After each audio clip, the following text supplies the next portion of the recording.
എല്ലാവരും ഉണരുന്നതിന് മുന്നേ നമ്മുടെ ഉമ്മ എഴുന്നേക്കും. സുബിക്ക് വിളിക്കുന്ന ആദ്യ ജോലി അവളുടേതാണ്.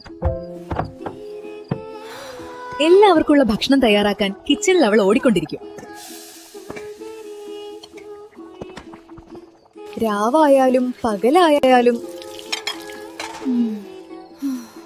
അവൾക്ക് വിശ്രമമില്ല. നോമ്പ് തുറയ്ക്ക് സമയമായാലും